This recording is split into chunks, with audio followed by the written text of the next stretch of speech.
Cordial saludo, mi nombre es Miguel Joana Blanco Ortiz, soy estudiante del programa de Tecnología en Radiología y Imágenes Diagnósticas de la UNAM. Para la actividad en curso de Imagenología Convencional, en este video vamos a hablar sobre las radiografías de la cintura escapular, enfocándonos en las proyecciones de la clavícula, el hombro y la articulación acromioclavicular. Revisaremos tanto las imágenes radiográficas como los parámetros técnicos que permiten obtener estudios diagnósticos de calidad, resaltando la correcta posición del paciente, los factores de exposición y los criterios de evaluación. Comenzaremos con la clavícula. Esta es una radiografía de la clavícula anteroposterior y anteroposterior axial. La proyección anteroposterior se realiza con el paciente en posición supina o de pie con el brazo relajado. Se utiliza un rango de 70 a 80 kilovoltios y 10 a 15 miliamperios por segundo, con un DFD de 100 a 110 centímetros. El rayo central se dirige perpendicular al punto medio de la clavícula. Esta técnica permite visualizar la clavícula completa desde la articulación esternoclavicular hasta la acromioclavicular. En la anteroposterior axial o apiaxial, la técnica es similar, pero el tubo se inclina cefálicamente entre 15 a 30 grados. Esto proyecta la clavícula sobre las costillas y la escápula, evitando superposiciones y mostrando la estructura de manera más clara. El criterio de evaluación en ambas proyecciones es que la clavícula se observe completa, sin rotación y con nitidez ósea. En la siguiente está la radiografía de las articulaciones acromioclaviculares, AP bilateral con y sin peso. Para estudiar las articulaciones acromioclaviculares se realiza una proyección AP bilateral. El paciente permanece de pie con los brazos relajados a los dos lados y se usan dos tomas, una sin peso y otra sosteniendo peso en cada mano. Se emplea 70 a 80 kilovoltios, 10 a 15 miliamperios por segundo y una distancia foco película de 180 centímetros, lo que ayuda a reducir la magnificación. El rayo central se dirige perpendicular al punto medio entre ambas articulaciones acromioclaviculares. El criterio de evaluación es que las dos articulaciones se observen de forma simétrica, sin rotación, con el espacio articular visible y una correcta penetración, lo que permite identificar separaciones o lesiones de inestabilidad. Y seguimos con la radiografía del hombro, AP rotación externa, AP rotación interna y lateral escapular en Y. Entonces, en la AP con rotación externa, el paciente se coloca de pie o en decúbito con la palma hacia adelante. Esto proyecta la cabeza humeral y el tubérculo mayor en perfil lateral. En la AP con rotación interna, el dorso de la mano es apoyado sobre el muslo, logrando que los epicóndilos sean perpendiculares al respecto. Esta posición muestra el tubérculo menor en proyección frontal. Por último, la lateral escapular o proyección en Y se realiza con el paciente en posición oblicua anteroposterior, de 40 a 60 grados. El rayo central se dirige al centro de la escápula. Esta proyección es fundamental para valorar luxaciones, ya que permite ver la superposición de la cabeza humeral sobre la escápula. En conclusión, las radiografías de la cintura escapular comprenden diferentes proyecciones que nos permiten estudiar la clavícula, el hombro y las articulaciones acromioclaviculares con precisión, la correcta colocación del paciente junto con parámetros técnicos adecuados, garantizando imágenes diagnósticas de calidad que ayudan al médico radiólogo a identificar lesiones, luxaciones y fracturas. Gracias. Hola a todos, me presento, mi nombre es Oriente Barcenas Benítez y el día de hoy les voy a hacer una corta explicación sobre esta presentación de algunas proyecciones o imágenes radiológicas de húmero con antebrazo en proyecciones AP. Entonces, en la primera podemos observar una radiografía AP anteposterior de húmero. En la siguiente podemos observar una radiografía AP anteposterior de codo, como podemos ver, y la última sería una radiografía anteposterior del antebrazo, que donde podemos observar, encontramos que está completa, se puede ver que se alcanzan a ver los huesitos del carpo, se alcanza a ver la articulación, se ve completamente.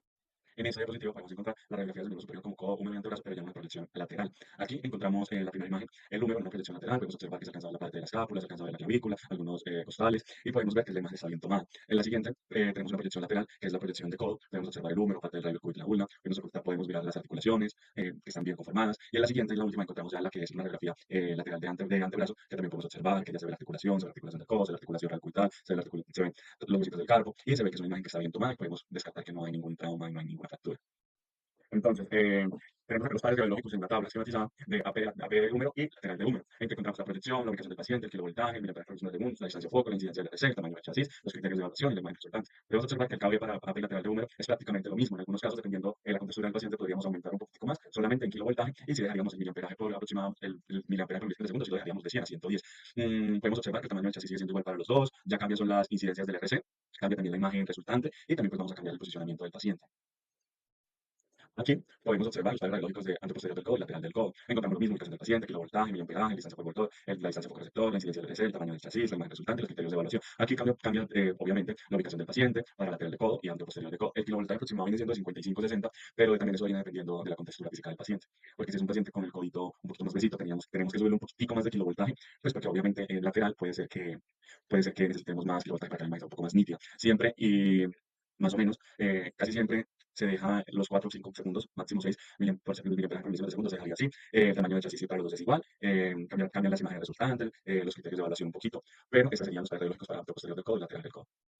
Por último, ya vamos a encontrar los pares radiológicos de AP del antebrazo, anteposterior y lateral del antebrazo. Encontramos lo mismo: la ubicación, el kilovoltaje, el miliamperaje por milésimo de segundos, la distancia foco, la incidencia, los tamaños del chasis, las imágenes y los criterios de evaluación. Para estos pares radiológicos nos van a cambiar obviamente las ubicaciones del paciente en AP y el lateral del codo. Encontramos un kilovoltaje de 55-60, más o menos, vamos a encontrar ese kilovoltaje. También dependiendo de la condición física del paciente, aumentamos un poco para la lateral del antebrazo. Encontramos el miliamperaje por milímetro de segundo más o menos en 4, 5 o máximo 6. La distancia de foco sí siempre va a ser más o menos, siempre va a ser de 100 centímetros. Y ya nos vamos a encontrar con el mismo tamaño del chasis para las dos proyecciones. Y encontramos ya las imágenes resultantes que podemos observar que el radio del cúbito y las articulaciones proximales y distales son súper bien visibles. Encontramos los criterios de evaluación también, que también nos van a cambiar para lateral y para P del antebrazo. Y eso sería todo. Muchísimas gracias. Mi nombre es Juan Fernando Ramírez y para el desarrollo de la actividad 2 de imagenología convencional, protocolos de miembro superior, miembro inferior, pelvis y cadera, el tema que me respondió fue el protocolo de miembro superior, enfocados en puño o muñeca, mano y dedos de mano. El primer estudio es radiografía de miembro superior, puño o muñeca. Para esta tenemos la ubicación AP, lateral y oblicua, a 45 grados.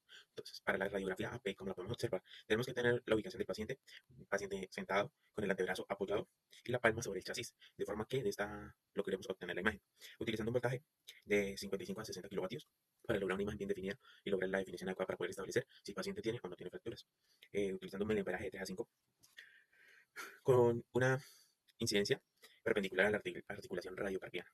Entonces, esta es la articulación que más definimos en esta. Como tal, logramos obtener una imagen donde observamos los carpos externos, los distales de radio y de cúbito. En esta podemos evaluar los espacios de los intercarpianos que sean visibles sin ninguna rotación.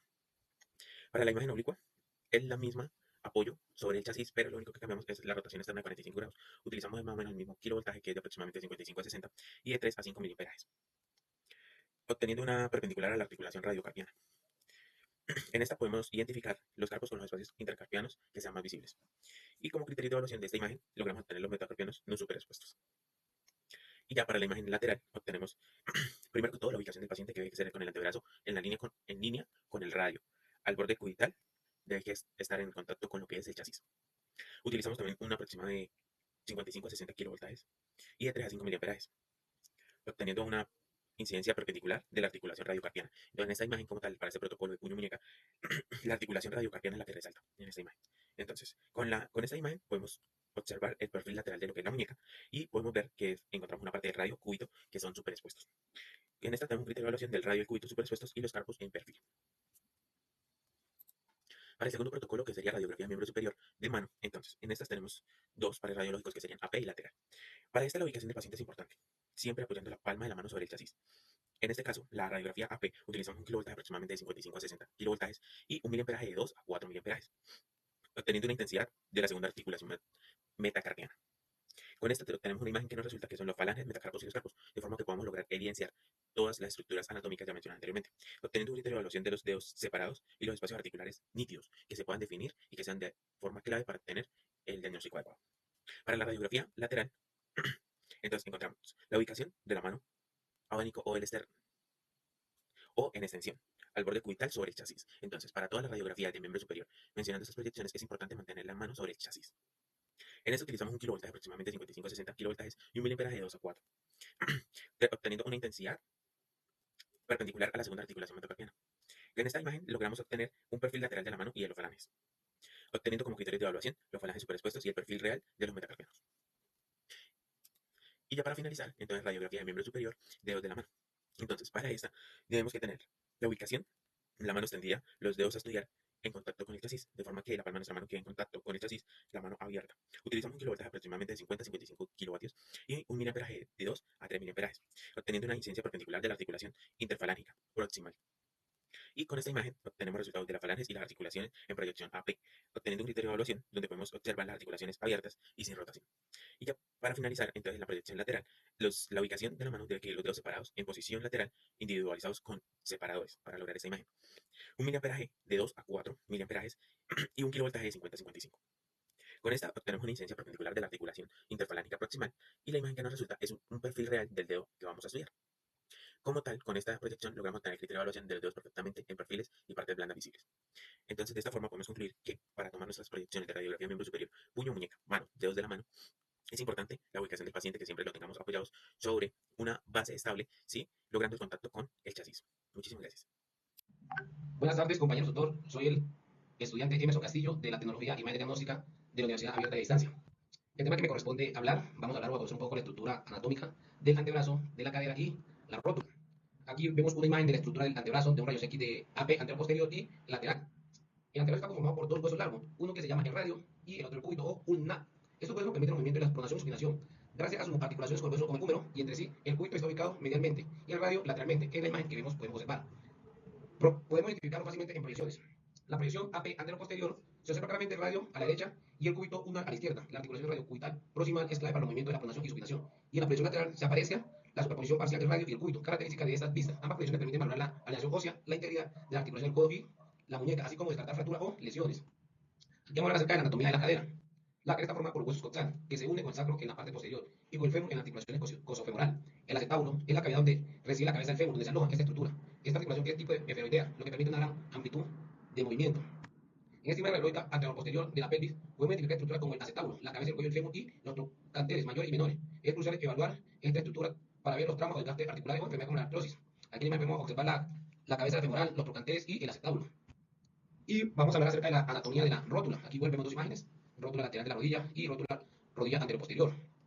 La rótula es un hueso sesomoideo situado en el tendón del cuádriceps femoral. Protege la articulación de la rodilla y mejora la eficiencia del mecanismo extensor. Se articula con la troclear femoral permitiendo el desplazamiento durante la flexoextensión.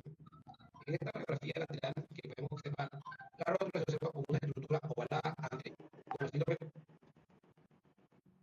conocimiento anatómico, la anatomía es fundamental para interpretar adecuadamente las imágenes, radiológicas, que nos permiten valorar la estructura ósea y articulaciones de forma accesible y rápida. Comprender la anatomía normal es clave para identificar las patologías que se vengan de cada una de que pueden sufrir estas lesiones, estas articulaciones, como bien el antebrazo, la cadera o la rótula. Podemos concluir con que la anatomía del antebrazo, la cadera y la rótula, así como su correlación con la imagen radiológica, que nos permite interpretar los hallazgos de forma precisa y contribuir a un diagnóstico efectivo con el médico para poder emitir un buen manejo médico en cuanto a esa patología, en cuanto a manejo de una fractura. Hola a todos, mi nombre es Daniela y el día de hoy pues les voy a presentar las proyecciones adicionales que me asignaron, que fueron las de hombro, muñeca, rodilla, pie y pues estas incluyen la proyección del protocolo de calcáneo. Bueno, iniciamos en la proyección del hombro. En este caso, además de las proyecciones estándar que vimos que presentaron mis compañeros, contamos con las proyecciones adicionales que permiten evaluar lesiones específicas, por ejemplo la axial superior, que es donde el paciente se ubica sentado con el brazo en aducción a 90 grados y esta técnica nos permite observar la relación de la cabeza humeral con la cavidad genoidea. Esta otra proyección, que es la en Y de la escápula, pues es muy útil para descartar luxaciones, ya que muestra pues, claramente la superposición de los bordes escapulares, formando pues, la figura en Y, que pues, es así como se llama la proyección.